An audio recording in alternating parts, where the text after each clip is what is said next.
اللي وحشني. عارف والله اني متأخر عليكم، بس قلت انزل لكم الحكاية دي لحد ما الجزء التاني من ايميلا يجهز. النهاردة بقى شغل عصابات ومافيا وبت يا عيني ما تعرفش هي دخلت وسطهم ازاي. ولاد المجانين دول زعيم عصابة بيحبها وزعيم عصابة تاني عايز يخطفها منه، وهي على الله ان شاء الله ولا ليها في اي حاجة. فيلا بينا بقى نشوف ايه اللي هيحصل. دي هي ايساكو، بنت جميلة بتحاول تعيش حياتها بشكل طبيعي على قد ما تقدر، لكن للأسف بقى هي مش عارفة. اولا علشان هي من اكبر عائلات الياكوزا في اليابان كلها، وده اللي مخلي الناس تبعد عنها بسبب الخوف. غير كده من صغرها وهي وحيدة بعد موت ابوها وامها في حادثة، وانتقالها للعيش مع جدها الوحيد. وقتها شفناه واخدها للبيت وقال لها ان من النهارده كيا هيكون الحارس الشخصي بتاعها والمسؤول عن تربيتها، وكيا ده هو اكتر حد الرئيس بيثق فيه، علشان كده اداله مهمة كبيرة زي دي. وهنا بتقول لنا ايساكو ان دي كانت اول مرة تشوفه فيها، ومن وقتها وهي بدأت تحبه. المهم حاليا بقى ايساكو كبرت ودخلت المرحلة الثانوية، لسه حياتها الاجتماعية على وضعها برضه، ملهاش اي اصحاب. وقتها كانت راجعة للبيت علشان تعرف جدها هي عملت ايه في اول يوم ليها، ومرة واحدة لقت كيا جاي متحمس وراح شايلها زي زمان، وقال لها انا مش متخيل انك كبرت بسرعة كده وبقيت في ثانوي. فهي اتحرجت وقالت له طب نزلني، انا مش عارفة لحد امتى هتفضل تتعامل معايا على ان طفلة كده. فقال لها طبيعي، علشان انا اللي مربيكي هفضل اشوفك صغيرة طول عمرك. المهم جدها سألها عن مكان المدرسة الجديدة دي لانه شايفها بعيدة قوي وممكن تنقل في واحدة اقرب، لكن هي قالت له لا، انا اللي اخترت انها تكون بعيدة خالص عن البيت، وده علشان محدش يعرفها وتقدر تحسن حياتها الاجتماعية بقى. كمان هي عايزة تتعرف على ولد وتدخل في قصة حب. فكيا اتصدم اول ما سمع ده، وكأي اب ما كانش متخيل لحظة زي دي. اما هي بقى فكانت بتفكر انه مادام كيا مش بيحبها زي ما هي بتحبه يبقى لازم تشوف حياتها بقى. وفعلا راحت المدرسة تاني يوم وحاولت تتكلم مع زمايلها، لكن فجأة جه واحد خبطها وكان هيوقعها على الارض، لكن جه ولد تاني ولحقها وبتبص لقيته كيا. فطبعا اتصدمت وقالت له يخرب بيتك، واخدته بسرعة بره المدرسة علشان تشوف هو بيعمل ايه ده. فهو عرفها انه استأذن من جدها ودفع رشوة للمدرسة علشان يبقى معاها هنا، وفضل يحذرها انها تنسى فكرة الارتباط دي لان الشباب عاملين زي الثعالب بالظبط، وانت طيبة مش هتعرفي تتعاملي معاهم. فهي اتجننت وقالت له غور من هنا، مش عايزة اشوف وشك. بعدها طلعت تجري وهي بتفكر في كل مرة حست انها مرفوضة فيها بسبب عيلتها، ويوم ما حست انها بعيد عنهم يجي الواد ده وراها وجدها عارف كمان. بعد شوية كيا راح وراها وفضل يقول لها ان مفيش حد هيعرف وكل حاجة هتمشي زي ما انت عايزة، لكنها برضه ما كانتش عايزة تبص في وشه حتى. صاحبنا بقى شاف عيلين كده جايين عايزين يتعرفوا عليها، فقال لهم تعالوا عايز اقول لكم حاجة. سمعتم عن واحد قتل 2 بقلم عادي زي ده؟ فايساكو قالت له انت بتقول لهم ايه يا مجنون، دول عيال صغيرة. فهو قال لهم بص يالا انت وهو، انا وايساكو مع بعض فما اشوفكمش تقربوا منها. فايساكو كانت خلاص عايزة تسيب التعليم كله بسببه، لان دلوقتي الفصل كله بقى مقتنع انهم مجانين. المهم بعدها المدرسة جت وسألتهم مين عايز ينضم لمجلس الطلبة، فكلهم عملوا نفسهم من الهند علشان محدش فيهم عايز الا ايساكو اللي شكلها كان بيقول انها عايزة تشارك. فكيا قال لها يا سلام بس كده، وقام قال للمدرسة انه هيشارك هو وايساكو. فالبت يعني ما استوعبتش غير وهي واقفة قدام الطلبة كلهم ومش فاهمة اي حاجة، لكن كيا هو اللي اتكلم بدلها وقدر يقنع باقي الموجودين يشتركوا، حتى ان كلهم كانوا مستغربين هو عارف اسمائهم واحد واحد منين، وقدر يقنعهم بسهولة كده. واللي المفروض جاية علشان تطور علاقتها بيهم واقفة مش عارفة تقول حاجة، علشان كده رجعت للبيت زعلانة ومش طايقة تبص في وشه وعمالة تندب حظها على اللي هي فيه ده. فهو فضل يواسيها علشان ما تزعلش وقال لها طيب ما هم قالوا عليا غريب الاطوار برضو زيك، لكن اكد لها انها هتقدر تعمل اصحاب زي ما هي عايزة. كمان هي اتفاجئت لما هو قال لها انها جميلة فاي حد يتمنى يكون حبيبها، فطبعا اتحرجت علشان هي بكلمة منه بتنسى كل اللي هو عمله حتى لو كانت متضايقة. لكنها والأول مرة قررت تسمع كلامه، وفعلا غيرت هدومها وراحت للاتنين من العصابة وقالت لهم يلعبوا معاها كرة طايرة علشان تتمرن، لأنها شاركت في بطولة المدرسة النهاردة. وفعلا بدأت تتمرن معاهم بالرغم ان شكلها كان مسخرة وكان واضح انها مش بتعرف تلعب خالص. كمان كيا من الناحية التانية عمال يضرب في العيال علشان عمالين يسددوا لها الكرة جامد وايديها وجعتها، لكن بالرغم من كده كانت فرحانة علشان هي بتحاول واصحابها منبهرين بحماسها، ودي كانت اول مرة تشوف الناس اللي حواليها مصدقين فيها بالشكل ده. علشان كده رجعت كل يوم تكمل تمرين لحد ما عرفت الاساسيات وبقت قادرة تلعب بشكل كويس. اللي ما كانش كويس بقى هو بطلنا الحزين اللي بقى حاسس ان البت بتبعد عنه، طلع يشرب له سجارة كده ويقول لها انا خلاص دخلت في حالة اكتئاب. لكن ايساكو فضلت تزعق له كالعادة وطلبت منه يجي يشجعها علشان تكسب، وفعلا رجعت تاني تلعب مع فريقها وكل حاجة كانت ماشية زي الفل لحد ما كرة غلط جت في صباعها وما بقتش قادرة تلعب، وطبعا الدمعة كانت في عينها، لكنها قالت لا انا لازم اعتمد على نفسي انا مش طفلة. ومرة مره واحده راحت شايطه الكوره برجليها، بطوله كره يد استخدمت فيها رجلها ازاي مش عارف، لكنهم نجحوا وفازوا في النهايه وخلاص. بعدها كيا راح شايلها وعلى العياده جري، وهناك كانت هي عايزه تعرف رايه عنها في البطوله، والاول مره اتفاجئت انه كان فخور بيها اكتر من اي وقت، لكن برضه هو زعلان علشان حاسس انها بتبعد عنه. فقالت وبعدين بقى، وكانت حاسه انها كل ما تحاول تبعد عنه وتشوف حياتها ما تقدرش، ويرجع تاني قلبها يشدها ليه ويفكرها انها بتحبه هو. المهم بعد ما خلصوا اليوم الدراسي قال لها انا هروح الحمام وارجع علشان نمشي. وقتها كانت إيساكو قاعده واتفاجئت بولد اسمه تامورا جاي يتكلم معاها وعايز يتعرف عليها ويعرف هي مرتبطه بكيا ولا لا. فهي قالت له لا طبعا مفيش الكلام ده، وشها قلب الوان وما بقتش عارفه تقول ايه، خصوصا ان الواد عايز رقمها وعايز يتعرف عليها اكتر. فإيساكو فرحت لانها اول مره حد يطلب منها حاجه زي كده، وفعلا ادت له حساب التواصل بتاعها. وقتها كيا كان جاي واتصدم باللي هو شايفه قدام عينه ده، فطلع جري على اوضه العصابه بتاعته وقال لهم الواد اللي اسمه تامورا ده يجي لي النهارده في شوال. قال ايه عايز ياخد رقمها ويتعرف عليها. فكلهم قالوا ده يومه مش فايت الواد ده الله يرحمه بقى. ولما إيساكو رجعت للبيت بدأت تتكلم معاه وهو يسألها عن الحاجات اللي بتحبها، وفي المدرسة بقت بتقضي أغلب وقتها معاه، وبدأ هو يعرفها على ناس جديدة يكونوا أصحابها كمان. وطبعا كيا كان خلاص هيرتكب جناية، وهدده إن لو ما بعدش عنها هيفصل دماغه عن جسمه، لكن لو سمع الكلام هيعرفه على بنت تانية ويبقى عمل معاه الصح. فإيساكو قالت له بنت مين دي يالا، ابعد عنه يلا وروح شوف انت بتعمل ايه. كمان لما رجعت للبيت اتفقوا مع بعض انهم يخرجوا مع بعض بكره في المدينه، وحست انه اخيرا بقى حياتها بتتغير. لكن فجاه لقت كيا بيقول لها لا يا حلوه انسي. اخد منها الموبايل وكان عايز يعمل للواد ده بلوك خالص علشان ما يعرفش يكلمها، لكن برضه فضلت مصممه واخدت الموبايل وقالت له مالكش دعوه انت. فهو قال لها انت لسه مش جاهزه ترتبط بحد دلوقتي، والاحسن انك تركزي في دراستك علشان تتخرجي وتدخلي الجامعه. فهي اتضايقت وقالت له لا مش هدخل جامعات، ويلا شوف انت رايح فين بقى. فهو فضل واقف بره وقال وبعدين بقى مع البت دي. المهم تاني يوم إيساكو طلعت بدري علشان هو كان نايم، وراحت قابلت اصحابها في المدينه، والاول مره شفناها وهي مبسوطه كده بالرغم انها برضه كانت حاسه بشويه توتر. الحاجه اللي صدمتها بقى ان في الوقت اللي هي طلبت فيه عصير عادي لقيتهم هما اللي بيطلع كحوليات بيشربها، والتانيه دي بتولع سيجاره عادي قدامهم. فيا عيني البت جات لها صدمه حضاريه وقالت انا لازم ارجع للبيت، العالم ده مش شبهي. حاولت فعلا تعمل كده لكن اتفاجئت ان الواد بيقرب منها غصب عنها، فبدات تصده لكن من غير فايده. وفجاه لقوا كيا بيكسر الباب عليهم وهو حرفيا على اخره، مسك الواد من وشه رزعه في الترابيزه واخدها ومشي، وساب العيال فاتحين بقهم من اللي هم شايفينه ده. وهم في الطريق بدات عينها تدمع لانها طلعت طفله تاني قدامه ما عرفتش تحمي نفسها. فهو لما لقاها كده حضنها علشان تهدى، فسالته انت بقى عرفت مكاني منين؟ واتصدمت انه حاطط GPS في الموبايل بتاعها، يعني من الاخر عارف اي تحرك هي بتعمله. وقتها فضل باصص لها كده لانها اول مره كانت تستخدم فيها مكياج، وكان حاسس انها اجمل من كل مره. فهي لما لقيته مركز معاها كده قالت له خلاص ما تبحلقش كده. فهو قال لها إيساكو من الاخر انا مش هقبل باي حد ياخدك مني حتى لو كان مين باللازم. فهي فضلت ساكته شويه وقالت له انا تعبانه وعايزه انام، لكن من جواها كانت مبسوطه انه جه وانقذها النهارده. وتاني يوم في المدرسه اتفاجئت ان البي جايب لها 0 في اخر اختبار، فقالت له بدل ما انت مركز معايا كده ذاكر يمكن تنفع في حاجه. وصممت انها تخليه يعيد الامتحان تاني بدل ما هو مخلي شكلهم عره كده. وفعلا راح معاها للمكتبه، لكن قال لها المفروض تقولي الكلام ده لنفسك اصلا، شوف انت كنت امبارح فين ومع مين. فقالت له خلاص بقى يا رخم، واتعصبت لما لقيت بنتين كده جايين يتكلموا معاه وعمالين يعطفوا ويلطفوا، خصوصا لما هو قال لهم انه مش مرتبط بإيساكو. فعادي بقى عادي دي هتخلي ايامك قهوه ساده بس لما ترجع لها. في نفس اليوم شفنا كيا بيمر على شغلهم في المدينه، وهناك قابل بنت كده هو يعرفها، لكن مرضيش يطول معاها علشان وراه مدرسه بكره. يعني على الدنيا اللي خلت راجل عصابات زي ده يبقى خايف للمدرسه تفوته، كله علشان إيساكو. اللي وقتها كانت هي قاعده مع نفسها كده وشويه ولقيته وصل، وبالصدفه شمت برفان غريب خارج من لبسه، فسالته ايه ده؟ فهو قال لها اكيد اتنقل ليا لما كنت معاها. فإيساكو قالت نهار اسود معاها؟ فقال لها ايه اللي حصل بس؟ قالت له لا والله ما فيش اي حاجه خالص. فهو علشان ما يخليهاش تنكد عليه عمل نفسه هيذاكر بقى علشان الاختبار اللي جاي. وبمجرد ما إيساكو خرجت بس تجيب حاجه تشربها جت لقيته نايم على نفسه، تحرك تتحرك فيه يمين شمال الواد زي القتيل، فقربت منه تشوف هو عايش ولا يكون مات فعلا، ولما لقيته رايح في النوم كده استغلت الوضع وراحت نايمه جنبه.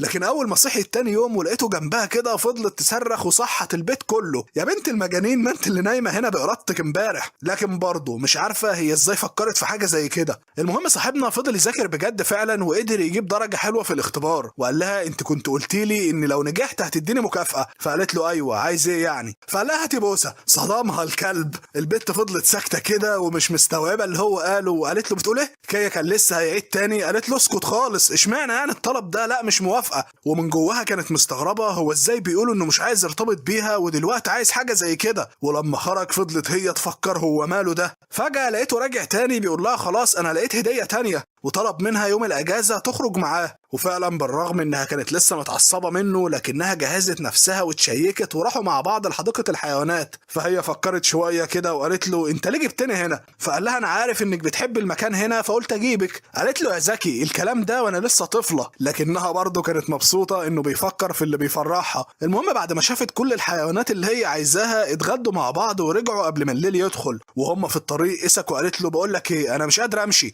الجزمه اللي هي لابساها دي عورتها. فكيا حط لها لزقه طبيه كده على الجرح وهي وشها كان قالب طماطم من الكسوف. وقبل ما يوصلوا للبيت شفناهم بيبصوا لبعض كده وكان واضح ان عندهم كلام عايزين يقولوه. واوله ان كيا قال لها انه عايز يعرفها اكتر لو هي ما عندهاش مانع. فهي بالرغم انها كانت متفاجئه انه اخيرا قال لها كده لكنها طبعا ما منعتش، او نقدر نقول انها مش ممانعه لمده دقيقه مثلا، لانها رجعت غيرت رايها تاني وقالت له: انسى الكلام اللي اتقال ده، وطلعت تجري. فهو قال: والله كنت عارف انك هبله، ونزل يجيب الطاقيه بتاعتها من على الارض. لكن فجاه لقى واحد جاي من وراه بيهدده بمسدس. وقتها كانت اسكو بتكمل جري عادي وفجاه سمعت صوت طلقتين، فرجعت تاني بسرعه تشوف ايه اللي حصل. وقتها كان كيا بيخلص على الواد وبياخد منه المسدس لكن ايده كانت مصابه، فنقلوه بسرعه للمستشفى. وفضلت هي هناك لحد ما اطمنت انه بقى كويس. وكان واضح انها كل ما تحاول تبعد عنه وتعمل فيها مش بتحبه يرجع تاني اي موقف يثبت لها انها ما تقدرش. المهم لما رجعوا تاني للمدرسه بشكل طبيعي اسكو اتفقت مع اصحابها يخرجوا للبحر، وطبعا كيا راح معاهم بالرغم انه ما كانش مطمن خالص للموضوع ده، خصوصا باللي حصل له الفتره اللي فاتت. وفعلا فضل طول الوقت مراقبها علشان يبعد عنها العيال اللي عايزين يكلموها. وفي نفس اليوم ده واحده من اصحابها نسيت الموبايل بتاعها في الحمام فراحت تدور معاهم، وهناك شافته خارج وعلى جسمه وشم الياكوزا ده، فكانت خايفه لا يتفضحوا بسببه. وطبعا الضحك كله لما اصحابها وصلوا لقوها واقفه قدام حمام الرجاله كده ومش عايزه تمشي. هم يقولوا لها: في ايه يا بنتي؟ وهي تقول لهم: لا عادي، كملوا انتوا وانا جايه وراكم. بعدها كملت خناق مع اللي عامل نفسه موديل ده وماشي يتدلع، وبالمره قالت له انه ينسى اللي حصل بينهم من كام يوم ده. هي لسه مصممه تعمل حياه خاصه بيها وتلاقي حد تحبه بعيدا بقى عن حياه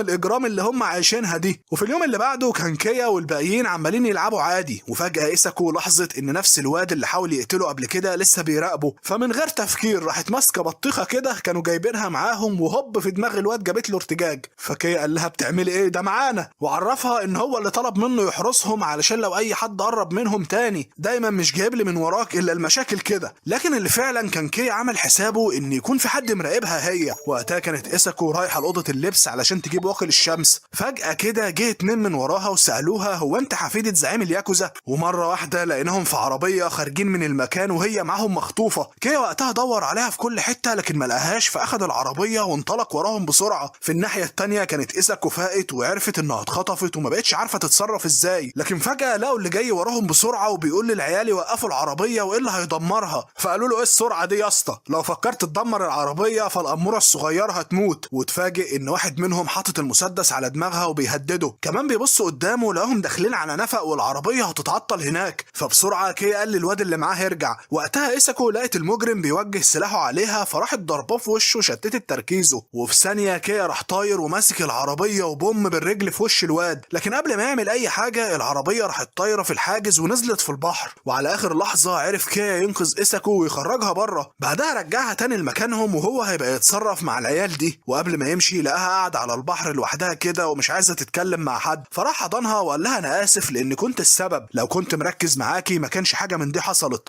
فهي راحت مشغله نافوره الدموع وفضلت تعيط علشان هي كانت خايفه لا يحصل له حاجه. فهو اخدها على قد عقلها ووعدها انه مش هيحصل له حاجه يعني، فهي صدقت وما بقتش بتعيط. مش بقول لكم طفله يا جدعان. وطبعا لما رجعوا المكان المدرسين هزقوهم وفضلوا محبوسين كده علشان عملوا القلق ده كله وسط الباقيين. فهو علشان عارف انها هتزعل قال لها ولا يهمك انا هتصرف. ولما رجعوا راح بسرعه جهز لها الفناء بتاع البيت كانه بحر بالظبط. والله عيب عليك تكون عضو في عصابه بالشكل ده وتقلبها شغل اطفال كده. بس يلا بقى كله يهون علشان خاطر الزعيم ما يزعلش، وانتوا عارفين ده زعل وحش. يا رب بس ما يعرف انها كانت هتتخطف امبارح. المهم انها لما خلصت رجعت تاني تحس بالملل. الخروجه خلصت ودلوقتي مش لاقي حد تطلع معاه. دي ضريبه انك تكون دحاح في المدرسه، لانك بتخلص كل الواجبات اللي عليك بسرعه وتقعد كده تتفرج على السقف. لكن انتوا فاكرين ان بطلتنا هتسكت؟ لا طبعا، دخلت على جروب المدرسه وقالت لهم انا راشقه في اي خروجه، اللي طالع يكلمني. خرجت بعدها للناس بره وكانت عايزه تساعد معاهم في اي حاجه اهي تضيع وقتها، لكنهم قالوا لها لا ما ينفعش، انت شكلك كده عايزه كيا يطين عيشتنا. فايساكو رجعت تاني تصيح في اوضتها شويه ولقيت كيا جاي وقال لها انا عرفت انك زهقانه فجبت لك الاكل اللي انت بتحبيه. كمان عرفها ان مهرجان المدينه فاضل عليه ايام بسيطه ويبدا، ايه رايك نروح مع بعض؟ فهي فكرت شويه وكانت قلقانه لان اصحابها بتوع ابتدائي هيكونوا هناك اكيد لانهم من نفس المدينه، ودول اللي كانوا بيبعدوا عنها لانها من الياكوزا. لكنها وافقت وخلاص في النهايه. وفعلا بعد كام يوم شفناها لابسه ومتشيكه ورايحه هي وكيا هناك. وبالرغم ان اللي كانت عامله حسابه حصل وقابلت كام بت من زمايلها الرخمين دول، لكن كيا عرف يلحق الموقف وعمل نفسه حبيبها قدامهم علشان ما يفتكروش انها لسه وحيده. فهي فرحت لما شافت الدهشه على وشهم وهم شايفينها مرتبطه وهم سناجل زيك كده عزيز المشاهد. كمان بالصدفه شافت لعبه كده وقالت والله لا اجيبها لانها شبه كيا. ويا عيني لان البت عندها جفاف عاطفي محدش حاسس بيها، كانت عماله تحضن في اللعبه وتتخيل صاحبنا التاني. هو بقى لما شافها كان فاهم كل حاجه لكنه كان مستغرب. امال ليه لما هو حاول يقرب منها هي بعدته؟ علشان كده قال انا هعمل فيها مقلب وخدعها ان اصحابها الرخمين جايين. فهي بسرعه راحت لابسه القناع علشان محدش يشوفها، وهوب صاحبنا الثعلب راح مديها واحده تنفس صناعي بس من فوق القناع. كمان وقتها اصحابها كلموها علشان ياكدوا عليها خروجه بكره، والدنيا كانت زبادي خلاط على الاخر. ما طبعا ولا في حد بيقول لها انت رايحه فين ولا جايه منين، كل يوم خارجه داخله وكي على قلبه زي العسل. لكن في نفس اليوم كان واضح انها مبسوطه بالناس الجديده اللي بدات تعرفهم وتقضي وقتها معاهم. ولما رجعت بالليل ما كانتش عارفه تنام مش فاهمه ليه، ففضلت تصيح مع نفسها كده لحد ما صاحبنا سمع وجالها. وطبعا استغل الفرصه وقال لها انا عندي الحل، هحكي لك حدوته. فقالت له يا عم انت غور من هنا، قلت لك 100 مره انا مش طفله خلاص. لكن هو فضل يزهقها لحد ما راحت في النوم فعلا. وفضل هو قاعد يتفرج عليها ويتخيل الكام ساعه اللي مثل فيها انهم بيحبوا بعض، اللي هو يا سلام لو كان الموضوع يكمل شويه. بس يلا بقى. المهم لما هي صحيت الصبح قالوا لها ان جدها عايز يشوفها، وهناك قابلت واحد من اصحابه وهو برضه زعيم عصابه منافسه ومعاه حفيده اللي في نفس عمرها. ومره واحده كده راح سائلها هو انت مرتبطه ولا لا، عايز يوحد العائلات باين عليه الظريف. طبعا ده كان رياكشن كيا اللي كان عايز يقتله، وبرضه ايساكو ما كانتش حباه لانه مش من نوعها المفضل. المهم لما راحت لاصحابها بدات تتكلم معاهم في الموضوع ده، فهم فاجئوها بسؤال لولبي وقالوا لها انت بتحب كيا ولا لا. فهي لاول مره اعترفت وقالت لهم ايوه، وعرفتهم انهم راحوا مع بعض للمهرجان الاخير ومثلوا كمان انهم مرتبطين. فقالوا لها هو ده الكلام بقى، واكيد حصل حاجه كده ولا كده. فقالت لهم لا ما تخلوش دماغكم تروح لبعيد. ولما رجعت للبيت قابلت كيا في طريقها لكنها دخلت علشان تنام على طول، خصوصا ان كلام اصحابها عنه لسه في بالها. المهم في اليوم اللي بعده شفنا الواد اللي كان قابلها من كام يوم ده ماسك كام عيل وعدمهم العافيه على الاخر، واللي بالمناسبه اسمه ميكو. وفي طريقه شاف ايساكو لتاني مره فراح علشان يتكلم معاها. لسه هيقول لها شكلك حلو النهارده والشغل ده، لقى كيا حضر زي العفريت من حيث لا تدري. هدده طبعا وقال له يمشي من هنا احسن له، لكن الواد فضل يعاند فيه ويقول له ايه يا اسطى ده، هو انت بتروح معاها المدرسه ولا ايه؟ الاتنين كان شكلهم كده هيموتوا بعض لكنهم سكتوا علشان هي خرجت. بس مش معنى كده ان الواد ده هيسكت. تاني يوم على طول راح دفع رشوه هو كمان للمدرسه وبقى معاهم في الفصل. مش عارف انا ايه المدرسه اللي ماشيه بالرشاوي دي. وقال يعني ايساكو كانت ناقصه واحد مزهقها علشان يبقوا اتنين. فبسرعه راحت ماسكاه وخارجه بره المدرسه علشان تقول له على الوضع، وعرفته انه ما يقولش اي حاجه عن عيلتهم علشان محدش هنا يعرف انهم ياكوزا. فهو قال لهم خلصانه انا مش هقول حاجه، لكن في المقابل عايز ابقى صاحبكم. فكيا قالوا بعدين بقى. وقبل ما يرجعوا للفصل الفصل قال لها سيبك من الواد ده وانا هخطفه بعد المدرسه، فقالت له خلاص خالص بلاش حلولك العبقريه دي. واول ما دخلوا الفصل ووقفوا قدامهم كده ميكو مات على نفسه من الضحك لما عرف انهم رؤساء الفصل، لا وكمان جايين يقولوا لهم على مسرحيه المدرسه عاملاها وعايزينهم يشاركوا فيها. فكل اللي في الفصل رشحوا كيا وايساكو للبطوله، لكن طبعا هم قالوا لا دول هيبقوا مسخره المدرسه كلها لو وافقوا على كده. لكن كيا لقى انه لو رفض الدور الزفت التاني هيوافق عليه، فاضطر يقول لهم انا موافق وخلاص. وطبعا ايساكو كل ده ما كانتش فاهمه اي حاجه اصلا وماشيه معاهم كده بنور الله. كمان اصحابها الاذكياء طلعوا مخططين لكل ده من الاول وعاملين المسرحيه دي علشان هي تبقى البطله وتلاقي فرصه تعترف لكيا بحبها. يا سلام عليك يا اخت انت وهي بالذكاء بتاعكم.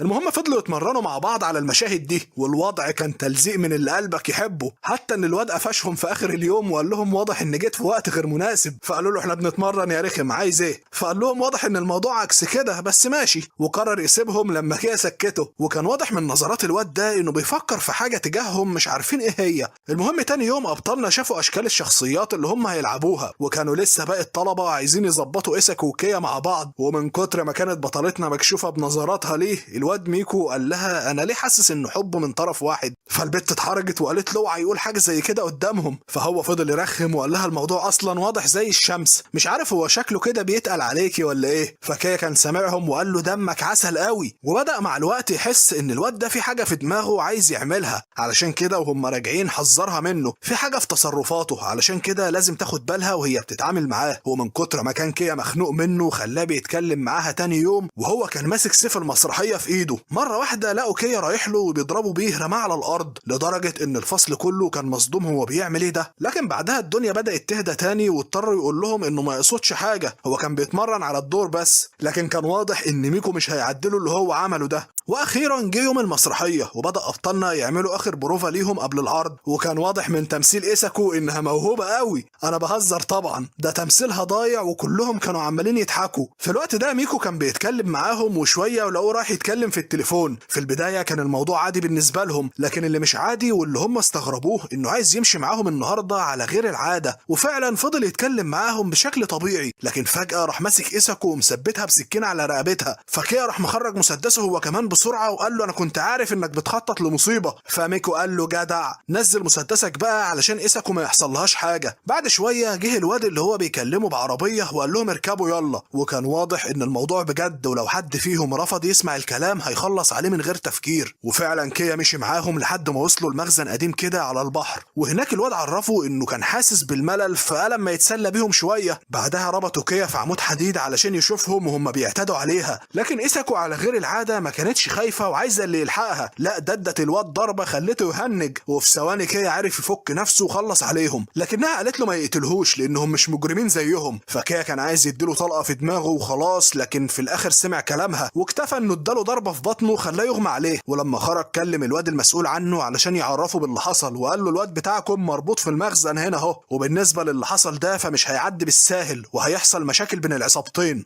المهم بعد كام يوم جه ميعاد المسرحيه وكل حاجه كانت ماشيه تمام، لكن المفاجاه لما لقوه جاي تاني وما حرمش برضه وقال لهم انا هشارك. فكيا راح ماسك ايساكو وبعدها عنه كده وقال له تعالى بقى انا غلطان ان مخلصتش عليك وقتها. لكن ايساكو قالت له خلاص مش في المدرسه. بعدها عملوا المسرحيه دي اخيرا، وشكل ابطالنا استغلوا الوضع على الاخر. وبالرغم ان كلهم كانوا قلقانين من تمثيل ايساكو، لكنها فاجئتهم انها اتقنت الدور كويس، خصوصا لما بدات هي وكيا يندمجوا مع بعض. وبعد المسرحيه لقوا كل اللي في المدرسه بيهنوهم على الشغل الجامد اللي هم عملوه. وطبعا بطلنا عمل فيها اللي هو احنا لسه بنمثل صح، وعمل فيها الواد الرومانسي اللي مفيش من امه اتنين لحد ما هي اتخنقت وضربته. المهم لما راحت المدرسه تاني يوم لقيتهم عاملين احتفال بنجاح المسرحيه امبارح، وقالوا لها ايوه بقى بسببك كل اللي رايح واللي جاي بقى مرتبط واحنا لسه قاعدين، ما يلا بقى تشجعي وروحي لكيا وقولي له. ففضلت تفكر في اللي حصل بينهم في المسرحيه وقالت لهم لا بعدين بقى. وفي اخر اليوم جه الواد ميكو واعتذر لها على اللي هو عمله، وعرفها انه خلاص كده هيمشي من المدرسه علشان زهق، لكن كان عايز يقول لها ان هي صعبانه عليه بسبب علاقتها بكيا، لانها طول ما هي جنبه هتفضل تقع في مشاكل بالشكل ده، فاحسن لها تبعد عنه وتشوف حياتها. فهي ما ردتش عليه لكنها فضلت تفكر في كلامه. ولما قابلت كيا كانت قاعده ساكته على غير العاده، فهو لاحظ واخدها علشان تتفرج على الفعاليات اللي المدرسه عاملاها. وبالصدفه قابلوا البنت اللي كيا بيروح لها في المدينه واللي برضه بتشتغل في حانه من بتوع العصابه. فقال يا يوم مش معدي هي بتعمل ايه هنا دي. فالبنت قالت له انا ما كنتش اصدق غير لو شفت شفت بعيني، انت فعلا عامل فيها طالب ثانوي بتروح مدرسه. وكمان اتعرفت على ايساكو وقالت لها ان اسمها كاوري. فايساكو شمت ريحه البرفان بتاعها واللي نفسه كان موجود في لبس كيا من فتره، وده اللي كان خلاها تشك انه يعرف واحده تانية لو فاكرين. ولما شافت كاوري دلوقتي بدا الشك ده يرجع تاني. قعدوا بعدها يتكلموا مع بعض لكنها كانت ساكته وشكلها كده كانت غيرانه منها. فكاوري اخدت بالها وقالت لهم طيب انا همشي بقى، وسابتهم هم يتفرجوا على الالعاب الناريه اللي بدات تتضرب بره في المدرسه. وهنا كيا قال لها انه عايز يعترف لها بحاجه. فايساكو قالت له ايه هي، وكانت فاكره ان هو الموضوع اللي في دماغها، لكن اتفاجئت انه بيقول لها انا بحب اضايقك علشان بيبقى شكلك حلو قوي. فقالت يا بارد هو ده الموضوع، امشي يلا من قدامي. ورجعت للبيت وهي ضاربه بوز وفضلت تشتم فيه في سرها. وبالليل شفناها عماله تتقلب على السرير ومش عارفه تنام من التفكير. من ناحيه هي عايزه تعرف ايه علاقته بكاوري دي، ومن ناحيه تانية مش عايزه تكون هي اللي بتحبه بس وهو ولا في دماغه. فقررت تكلم كاوري وتروح تشوف ايه الحوار معاها. وقتها كيا كان معدي من جنب اوضتها وسمعها عماله تصيح. فقال لها في ايه يا مجنونه انت؟